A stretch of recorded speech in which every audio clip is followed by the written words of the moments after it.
과거, 현재, 미래, 인재상. 인재상은 주장하는 바인데 사실 이 인재상은 무시해도 돼. 왜 무시해도 되냐면 인재상이 겹치지 않는 회사는 거의 없어. 어느 회사든 원하는 게 다 똑같아. 고정관념에 융통성 없고 하나밖에 모르는 그런 사람을 뽑고 싶어하는 조직은 없다고 보면 돼. 과거, 현재, 미래는 뭐냐면 창업 정신, 현재 사업 방향, 수익 모델 기타 등등, 그 다음에 미래, 비전. 어렵게 표현을 해놨지만 똑같아. 이 기업에 대해서 분석할 때 보면 어려운 기업이 있고 쉬운 기업이 있는데 삼성이 우리나라에서 왜 큰 역할을 하냐면 93년도에 이건희가 프랑크푸르트 선언이라는 걸 해서 마누라랑 자식 빼고는 다 바꿔라라는 얘기가 굉장히 유명하잖아. 근데 그 계기가 뭐였냐면 전자제품들 그 전시회에 갔는데 삼성께 저쪽 구석탱이에서 먼지 쌓여 있는 꼬라지를 보니까 열을 확 받은 거지. 근데 야, 다 들어와. 해가지고 거기서 한 얘기인데 그때 이후로 뭐가 바뀌냐면 그동안 별 3개라서 삼성이었던 삼성의 로고가 타원형의 파란색 바탕에 하얀 글씨의 삼성 로고로 바뀌게 돼. 그러면서 LG가 갑자기 그 다음에 로고를 바꿔. 그 다음에 두산이 바꾸기 시작하고 우리나라 모든 기업의 로고와 디자인들이 그때부터 전부 다 바뀌기 시작해. 그러니까 삼성이 굉장히 많은 트렌드들을 주도하고 있다라고 생각을 하면 돼. 그래서 삼성이 중요한 역할을 하는 거고, 삼성이 사트를 만드네, 뭘 어떻게 하네, 뭐가 하네, 이번에 뭐 3.0 이상만 지원할 수 있는 제도를 뭐 바꾸네 어쩌네 하잖아. 그럼 싹 다 바뀌잖아. 트렌드가. 인재상. 이렇게. 주인의식, 창의성, 뭐 도전정신, 도덕성, 전문성. 근데 창의성을 발휘하면 야, 하던 대로 해 라고 얘기를 하고, 주인의식을 가지고 얘기하면 야, 네가 사장이야 라고 얘기를 해, 보통. 근데 도전한다고 얘기를 하면 네가 무슨 도전? 야, 왜 그래? 라는 소리가 나와. 전문성. 야, 너 몇 년 차야? 어? 도덕성. 야, 네가 성인군자야? 네가 공자야? 네가 예수야? 부처야? 소리가 나와. 조직에서는. 하지만 주장하고 있는 바야. 그래서 인재상 별로 큰 의미가 없다라고 얘기를 하는 거. 자, 레벨 1에서 필요한 능력, 뭐 어쩌고 저쩌고 하는데, 이건 이해를 해야 될 게, 이상과 실제, 현실과 그냥 허구. 소문에 물 한 방울 안 묻히게 해줄게 라고 하면서 꼬셔서 여자랑 결혼을 하지만 손에 물을 안 묻히고 어떻게 살아? 그나마 고무장갑이라도 사주면 그나마 현실적인 거지. 무슨 얘기인지 이해해요? 그러니까 회사에 대해서 기업이 뭔가 얘기를 할 때 그것들에 대해서 환상을 갖지 마라. 구라야. 아니라고 얘기를 하지만 다 구라야.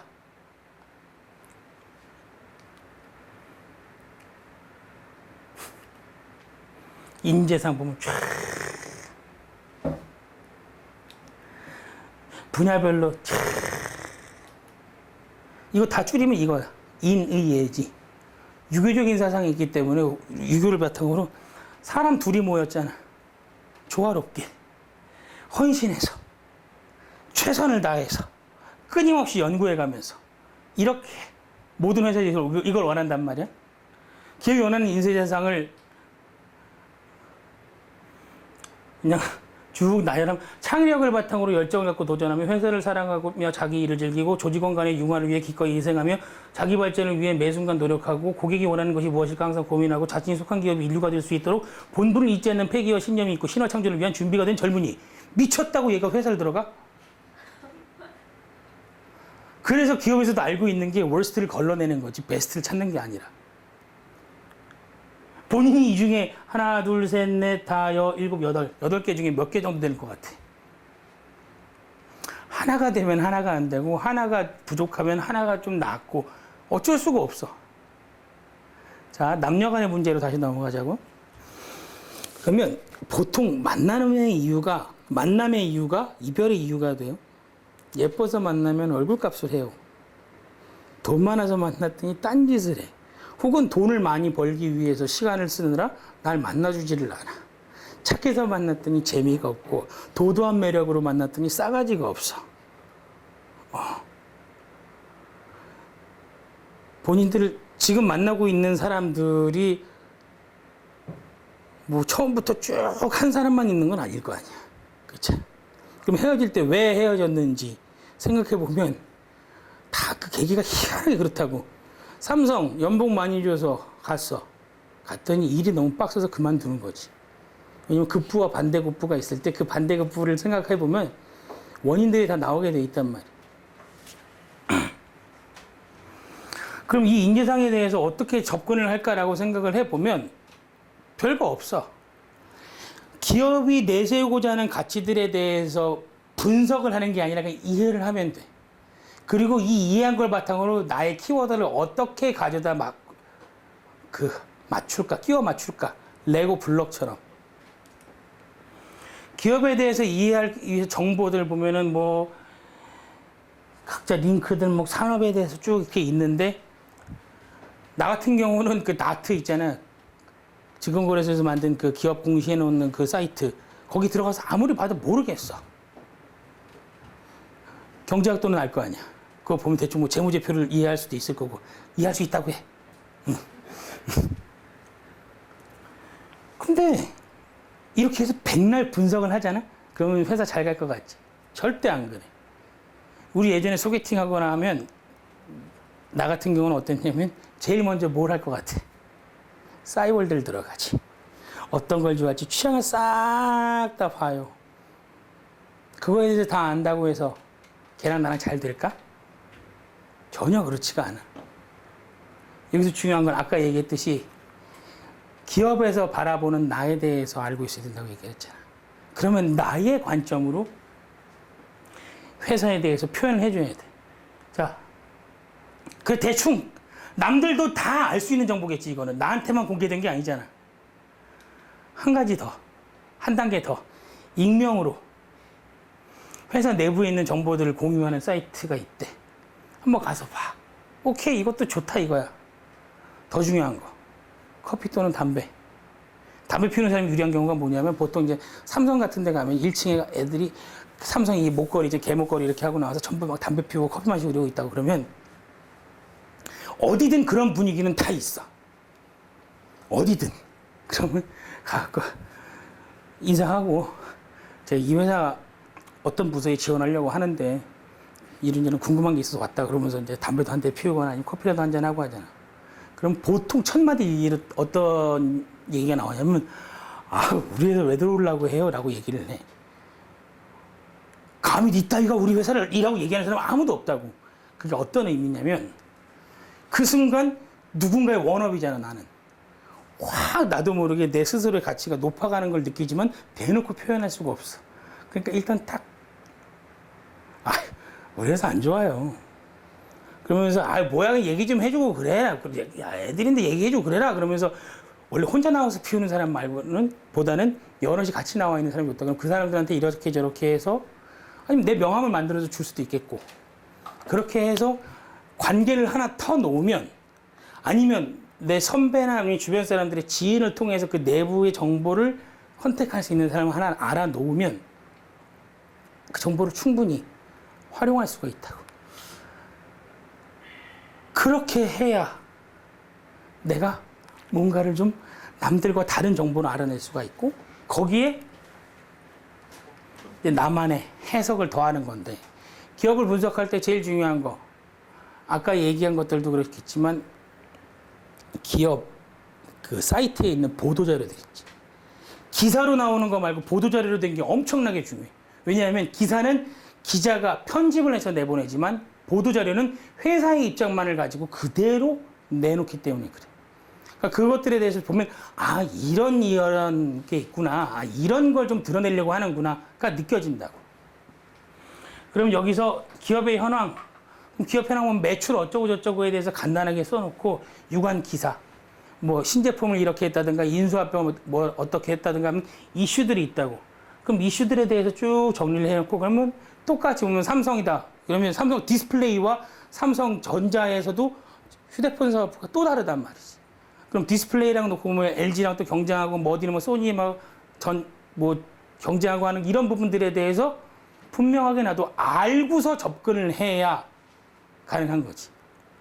자, 삼성에 들어가려고 하는 아이 중에 그 아이도 이제 지방대 학생이었는데 우리가 흔히 아는 상식선으로 스펙 관련해서 얘기를 하면 걔는 삼성에서 서류만 넣어도 떨어지고도 남을 아이야. 그럼에도 불구하고 걔는 삼성에 당당히 들어갔어. 그게 가능했던 이유가 얘는 삼성이 만약에 해외에 공장을 하나 더 지어야 된다. 그럼 어디에 지어야 하겠는가? 라는 질문을 받았는데 얘가 한 대답이 예술이었어. 뭐라고 했는 줄 알아? 미얀마에다 공장을 짓겠다라고 얘기를 하는 거야. 미얀마? 뜬금없이 왜 그랬더니 미얀마의 그 인건비나 기타 등등에 대해서 준비를 다 하고서 미얀마의 공장을 짓게 되면 바로 위쪽에 붙어 있는 중국과 아래쪽에 붙어 있는 인도 시장, 약 30억 시장을, 아시아 시장을 아주 간단하게 그 권역으로 할 수 있다라고 하고. 그러니까 우리는 지금 북한이 있어서 육로로는 못 움직이잖아. 그럼 미얀마에서 육로로 중국과 인도를 왔다 갔다 하면 훨씬 더 경제적이잖아. 그런 이유에서 시장 공략을 위해서 그쪽에 공장을 세워야 된다. 누구나 할 수 있는 이야기처럼 보이지만 그 아이는 자기가 생각하고 준비를 한 내용으로 얘기를 했기 때문에 훨씬 더 당당하게 그리고 자연스럽게 얘기를 하니까 상대방이 이 정도의 관심을 갖고 이 정도의 비전을 갖고 있는 아이라면 뽑아도 되겠구나라는 생각이 드는 거지. 이해했어요?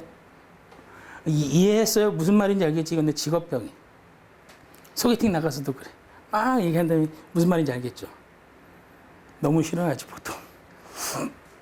자, 그러면 거기 직무, 기업. 그럼 아까 개발자다라고 했으면 SK가 어떤 지금 사업들을 하고 있고 어디에 주력을 하고 있는지, LG가 어떤지, 삼성이 어떤지, 아니면 그 개발자로서 어디에 갈 수 있는 건지, 기타 등등에 대해서 쭉 한번 그냥 직무 기반으로 그냥 단순 개발자 크게 분야를 세 개를 나눠놓고 기업들을 나눠놓고 그 다음에 분석을 해도 되는 거예요. 이것들은 그냥 내가 보여주기 위해서 있는 것 뿐이지 실제 이렇게 할 필요는 없어. 다만 이런 걸 만들기 위해서 여러분 시간을 쓸 필요가 없으니까 그냥 내가 만들어 놓은 것 뿐이에요. 뉴스와 보도자료가 왜 중요하냐면 그 기업에서 알리고자 하는 부분들은 보도자료로 다 뿌려. 알리고 싶지 않은 자료들은 뉴스로도 나와. 그러니까 긍정적인 소식과 부정적인 소식을 동시에 균형을 맞추기 위해서, 그리고 뭔가 기사가 나올 때는 기업 하나만 놓고 나오지는 않는다고. 산업 전반에 대해 나오기도 하고 경쟁사의 흐름에 대해서 나오기도 하고. 아이폰 출시가 된다라고 얘기했을 때 아이폰만 가지고 얘기하는 것보다는 갤럭시 노트 5가 어떻게 나오고 6 플러스가 어떻게 나오고 그런 기사들이 같이 나오고 연관 기사로 엮여 있단 말이지. 근데 그게 왜 엮여 있냐면 하나의 컨텐츠가 관심을 가지고 있다라고, 하나의 컨텐츠에 대한 관심을 갖고 있으면 그 관심이 다른 데로 이어질 수밖에 없다라는 거지. 그러면 이게 왜 이어지는지를 생각하면 이게 같은 산업군으로 카테고리가 묶일 수 있기 때문이라고 생각하면 돼. 그 다음에 중요한 게 나만의 해석. 자, 요즘 핸드폰 만드는데 추세가 뭘까? 트렌드. 휴대폰.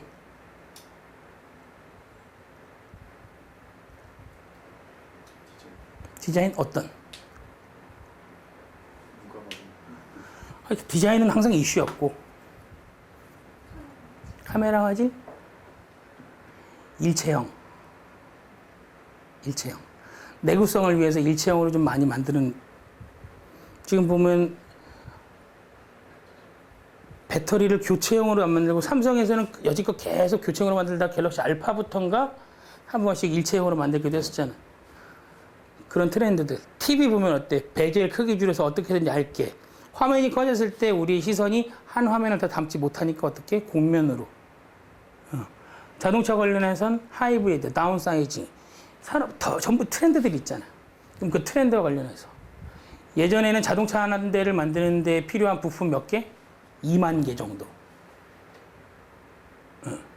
지금 2만 2천 개가 그런데 지금 거의 1억 개 가까이 됐다고 그랬나? 10만 개 가까이 됐다고 했나?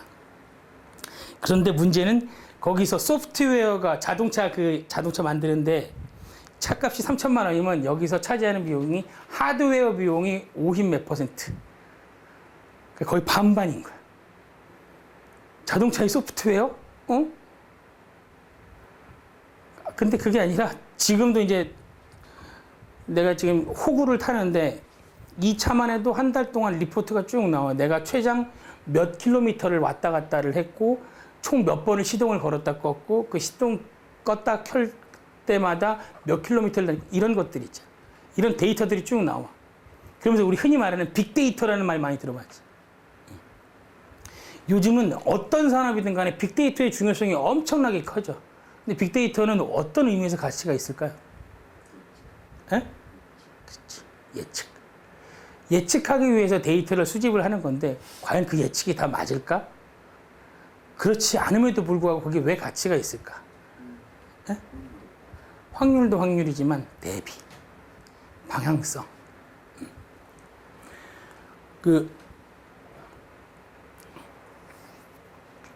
빅데이터 지금 마윈이 지금은 IT의 시대에서 앞으로 DT, 데이터 테크놀로지의 시대가 올 것이다 어쩌고저쩌고 했는데 지금 데이터의 중요성은 누구나 다 알고 있고 기존의 방식이 좀 방식의 변화입니다. 그러니까 산업이 변화하고 하는 게 정말 혁신적으로 바뀌는 게 아니라 다만 본질은 그대로 두고 약간씩만 달라. 빅데이터는 수천 년 전부터 있었어. 뭘까요? 대표적인 게 뭐 있을까? 예? 일기예보를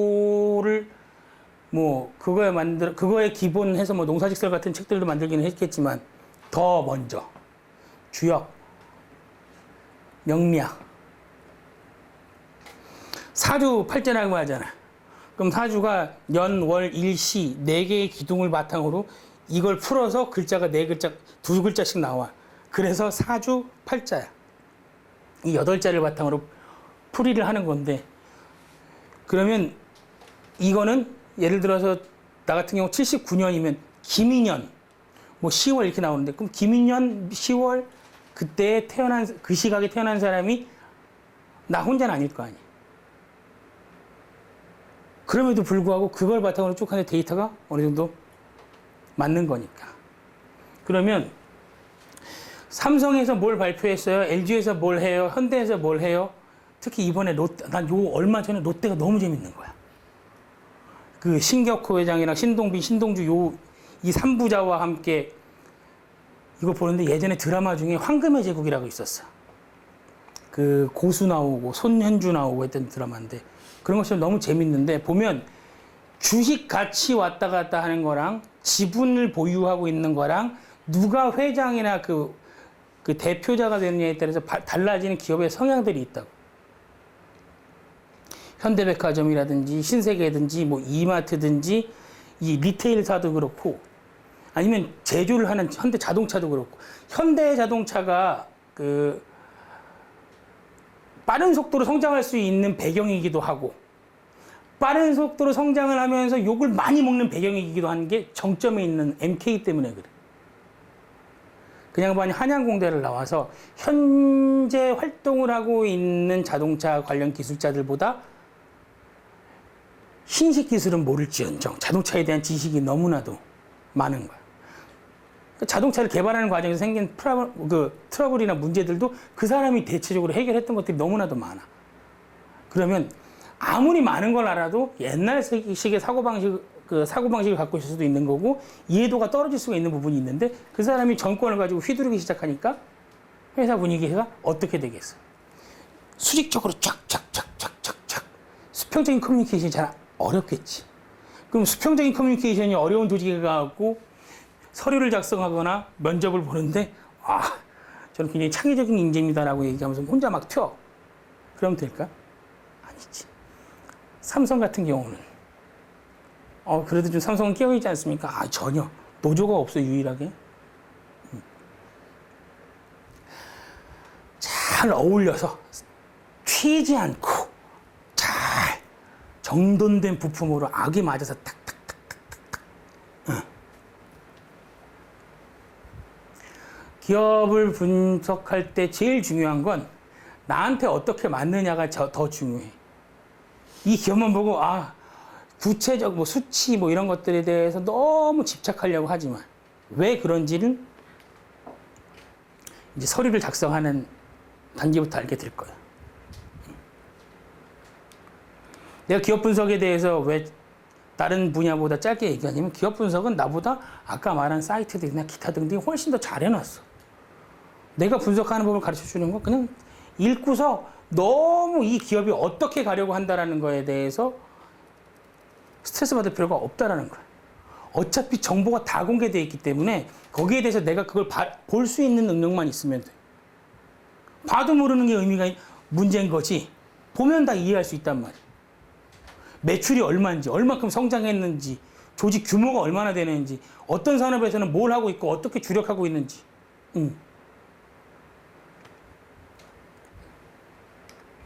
자, 이제 본격적으로 실질적인 얘기들을 하게 되겠죠. 이력서 작성 한 번이라도 해본 사람? 안 해봤어 아직? 그럼 한 번이라도 해본 사람이 아직. 이력서는 뭐냐면 계량화되고 수치화되고 객관화될 수 있는 뭔가 기준점을 바탕으로 숫자로 쭉 데이터베이스를 해서 딱 이 부분만 기계가 이성적으로 할 수 있어. 그렇지 않으면 나머지 부분들은 다 사람이 할 수밖에 없는 거야. 학교 코드 번호 다 넣을 수가 있겠지. 학점, 그 백분율로 환산했을 때 어느 정도인지. 그다음에 자격증, 쭉 카테고라이즈, 그러니까 프로그램 만들어서 어떻게든 해서 뭔가를 할 수 있는 부분들을 그걸 이력서에 쓰고 숫자로 할 수 없는 나의 경험이나 기타 등등에 대해서 객관적으로 증명할 자료가 좀 부족한 것들이 자기소개서로 뒤로 빠진다라고 생각하면 돼. 그럼 이력서에서 가장 중요한 게 뭘까?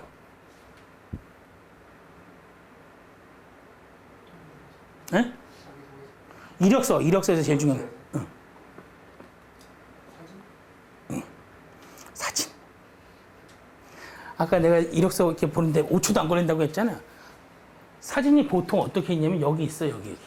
왜 여긴 줄 알아? 시각의 흐름이 디자인은 그러니까 미술 쪽 했으니까 알겠지만 우리는 글씨를 이렇게 써요. 그래서 제일 먼저 보게 돼 있어. 식당에서 메뉴 있잖아. 가장 처음 나오는 맨 왼쪽 위에 있는 메뉴의 가격. 이 가격으로 그 식당의 그레이드가 정해져. 김밥 천국 가면 여기 제일 먼저 뭐가 나와 있어? 김밥. 그냥 보통 김밥, 야채 김밥 1,500원, 1,000원. 싸구나 하는 생각이 들지. 근데 거기서 제일 비싼 뭐 무슨 도시락 비빔밥 해갖고 7,000원 딱, 뭐야, 뒤에 김밥 천국이? 라는 생각을 해. 다음 거 보기도 전에.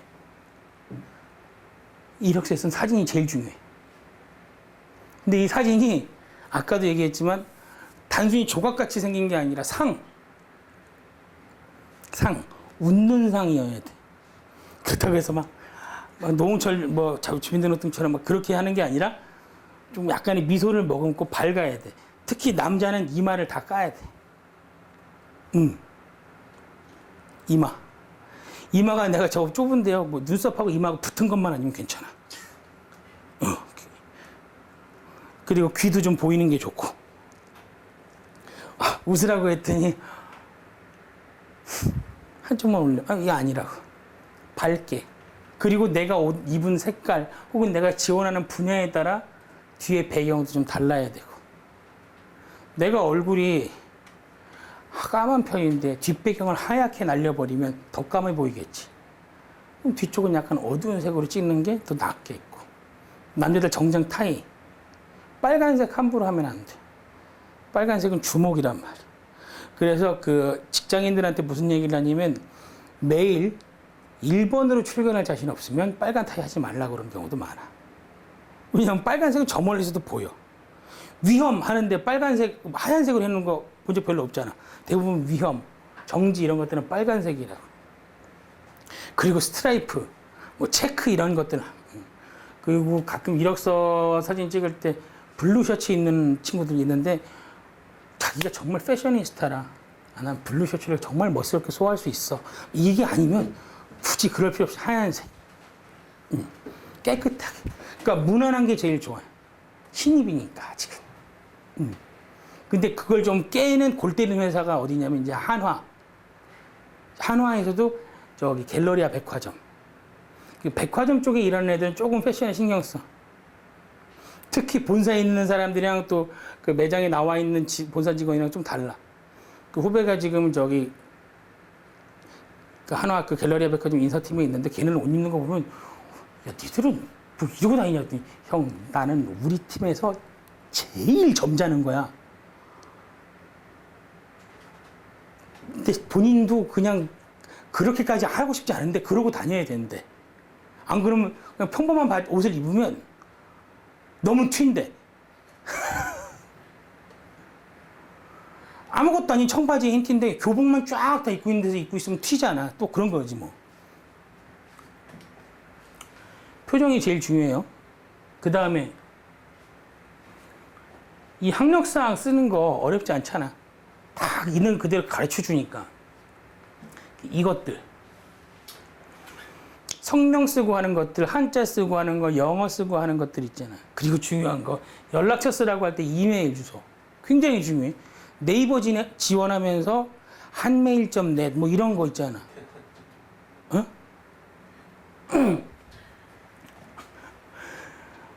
애가 아나운서 되겠다고 준비하는 애인데 이메일 주소가 KBS 어쩌고 저쩌고 골뱅이 뭐뭐뭐야.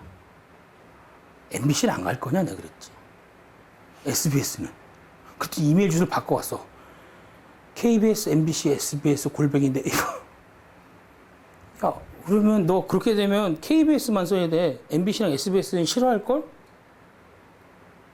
생각해봐. 제일 먼저 나오잖아 KBS가. SBS가 제일 뒤에 나오고.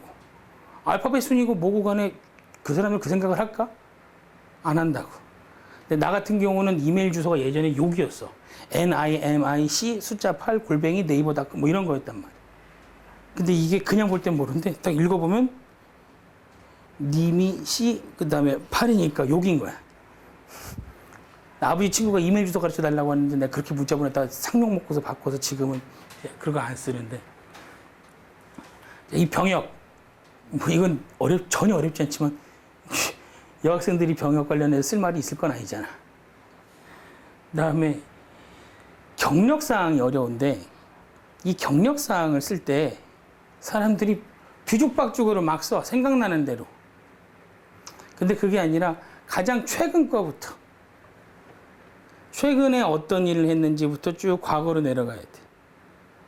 왜냐하면 가장 최근이 현재와 가장 가깝잖아. 이게 연결된다고 생각을 하기 때문에 그래. 그리고 이 외국어 능력에 대해서 그렇고 일단 이건 다 그냥 공개.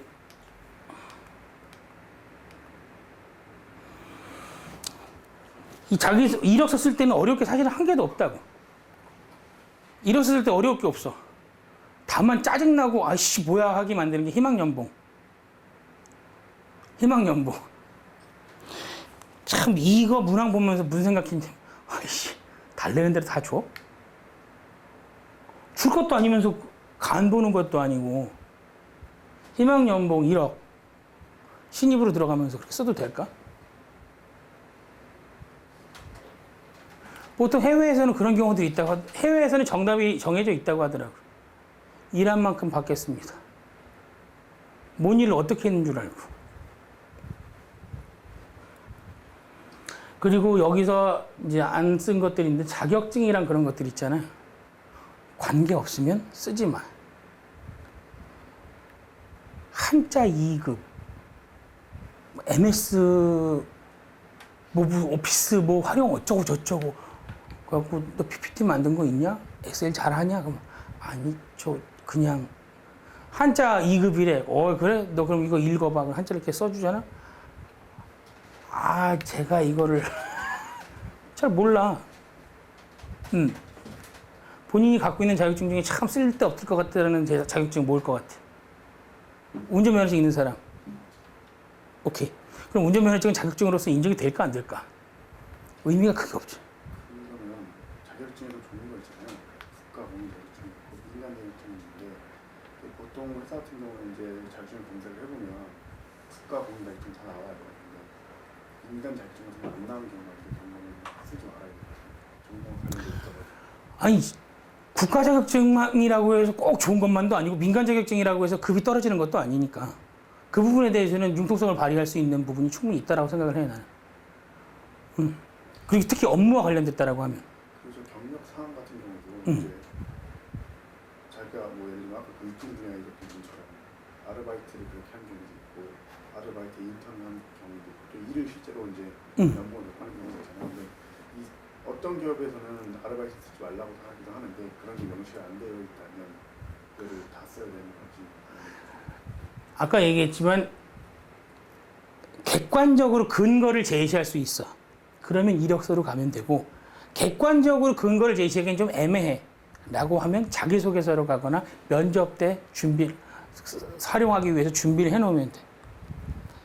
예를 들어 내가 그 친구는 아니지만 총 36개월 제가 GS 리테일 편의점에서 GS25 편의점에서 아르바이트를 한 기간입니다.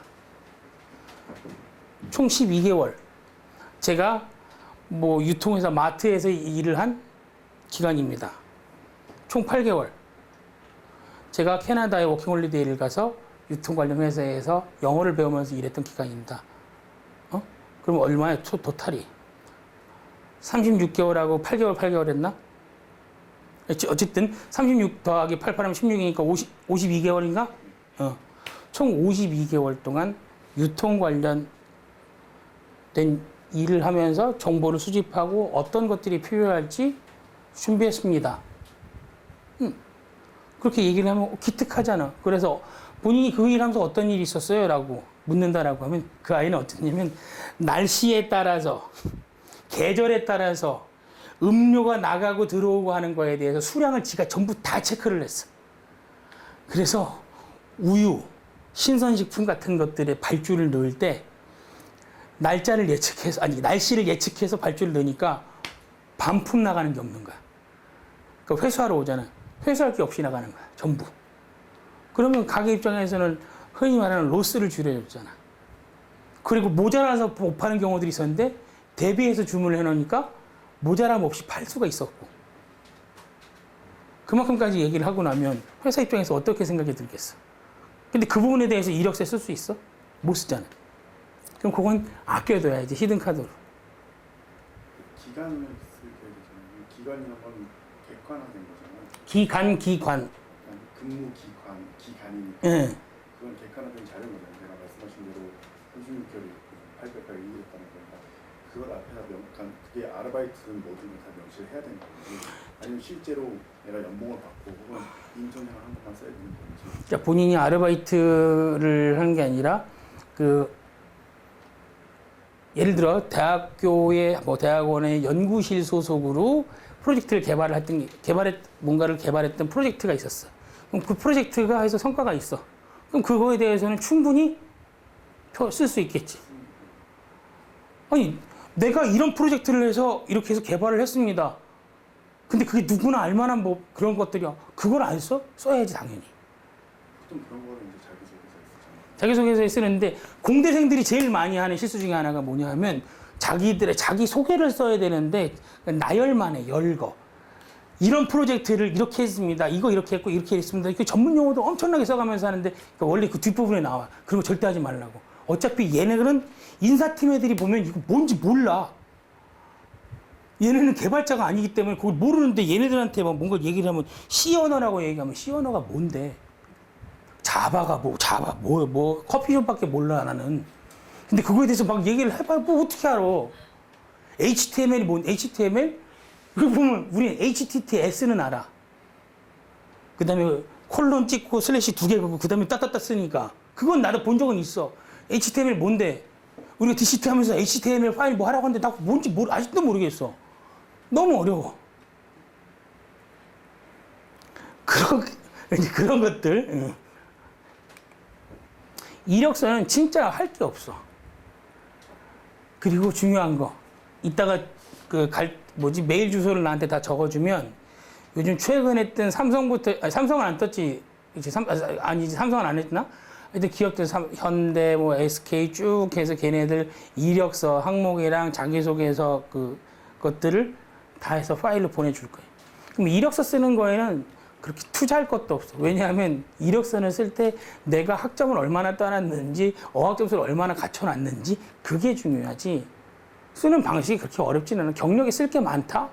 그러면 대표적인 거 몇 개만 쓰면 되는 거고, 그중에 직접적인 관련이 있는 것만 쓰면 되는 거고, 없으면 안 쓰는 거고. 근데 사람이 왜 그걸 자꾸 채우려고 하는 줄 알아? 불안해서 그래. 이제 자기소개서 얘기를 할 건데, 자기소개서에서 보통 1000바이트 쓰라고 하면 500자거든? 근데 보통 사람이 1000바이트 쓰라고 하면 980몇, 막 990몇 이렇게 쓴다고. 그게 왜 그럴까? 에?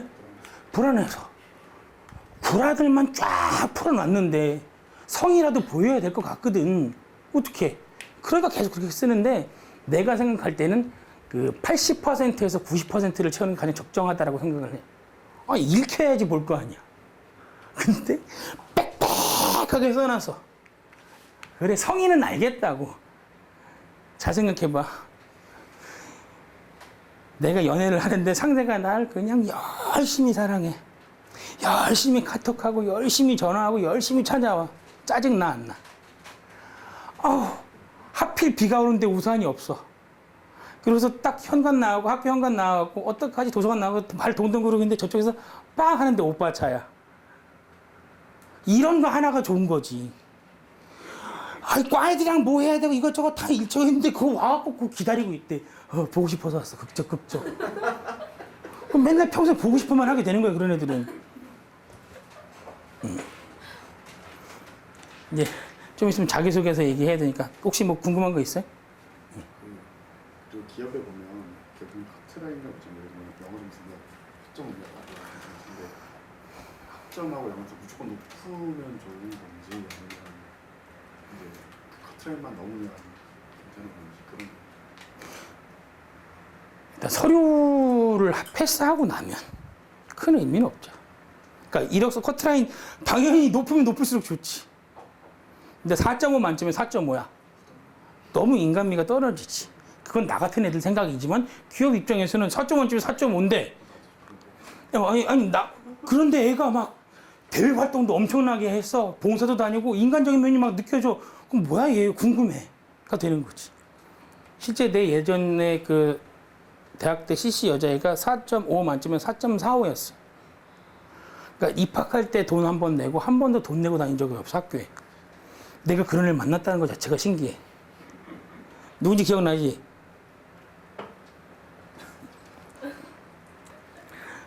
하여튼. 그러니까 지나치면 안 좋을 것 같다고 생각을 하는데 우리가 생각하는 지나침은 그들이 생각하는 지나침이랑은 달라. 그냥 내가 그냥 저 포도는 실 거야 하는 이솝우화에 나온 여우의 신포도처럼 생각하는 것 뿐이지. 본인이 회사를 운영하고 있는데 하버드 나왔어. 칼텍 나오고 MIT 나왔어. 샌프란시스코에서 실리콘밸리에서 엄청난 업적을 만들었었어. 레퍼런스 갖고 있어. 그런데 나는 한국 기업에서 일하고 싶어서 딱 기업에 지원을 한 애야. 딱 보면 뭔 생각이 들까? 얘 딴 데 갈 거야. 라는 생각이 들까? 일단 만나서 얘기 들어보고 싶다라는 생각이 들까? 우리 지나침은 없어. 우리가 뭐 특허를 한 100개쯤 갖고 있어서 그거에 대한 그 로열티로만 뭐 한 달에 뭐 10억씩 벌고 있다. 이런 게 좀 지나친 거지. 전혀 지나치지 않아. 재밌는 얘기 하나 해주면 그 오락실 얘기를 비유를 많이 드는데 정말 열심히 막 오락을 잘해. 난 최선을 다해서 이 오락실 뭐 킹오브 파이터든 철권이든 잘하고 싶어. 근데 그걸 잘하려고 연습을 하기 위해서는 일단 내가 오락실을 가야 되고 더 중요한 거. 인서트 코인이라고 나오잖아. 그걸 넣을 수 있는 이 능력이 있어야 돼. 응? 근데 이게 참 인생이 웃긴 게 내가 백날 인서트 코인에 동전을 집어넣어도 한계가 있단 말이야. 근데 이거에 유리한 애가 있어. 아빠가 오락실 주인이야. 아빠가 그럼 받아갖고 걔는 어떻게 이겨? 그럼 걔는 어떻게 되면 좀 삶에 여유가 생겨. 아유, 죽었네. 어이쿠 이런 뭐 이. 근데 우리는 이런 씨밖에 마셔. 오락기면 껐다 키고 막 이러잖아. 근데 그런 애들은 안 그래. 항상 밝아. 그래서 있는 집 애들이 잘 살아. 아, 얘가 항상 밝아. 여유가 있어. 툭. 아, 죄송합니다. 아, 얘가 괜찮습니다. 근데 이 세상에 사람이 빡빡해. 그럼 툭. 그럼 이씨, 바로 나오는 거야. 그리고 걔네들은 운전도 얌전히 한다? 그리고 걔네는 운전을 얌전하게 하지 않아도 돼, 그리고. 어이씨, 앞에 벤틀리야. 자기 차가 벤틀리인데 그게 좋은 차라고 생각을 안 들어. 왜? 아빠는 롤스로이스를 타니까. 난 그냥 차 집에 있는 거 하나 끌고 나왔을 뿐이야. 타고 있어. 근데 이상하게 내가 가면 차들이 비켜줘. 난 그렇게 빵빵히 누를 필요도 없었던 거고, 그렇게 급차선 변경을 할 필요도 없었어. 깜빡이 키우면 다 비켜주는데? 걔는 그렇게 살아왔었던 애들이야. 근데 가업을 물려받아야 돼. 그래서 회사를 이제 들어갔지. 그때 사람들이 잘해줘. 일도 막 되게 친절히 가르쳐줘. 그럼 이 잘하지, 그러면. 어떡해. 태어나보니 아빠가 김승현이야. 아빠가 이건이야, 어떡해. 안 그렇겠어? 제왕학을 공부하면서 다 잘하는 거야. 근데 태어나보니까 아빠가 우리 아빠야. 그럼 어떻게 열심히 살아야지. 근데 좀 덜 열심히 살았더니 지금 같은 결과가 벌어지는 거지, 뭐. 뭐, 신춘문예 당선자, 아니면 막 시 써가지고 막 이슈가 돼서 막 했어. 국문과라도 어디서 좀 광고해서 카피를 쓰게 하든 맡기고 싶어서라도 부르겠지. 근데 아직 안 했잖아, 우리가. 이거 어떻게 열심히 해야지. 뭐, CPA 못 땄으면 어떻게 별 수 없지, 뭐.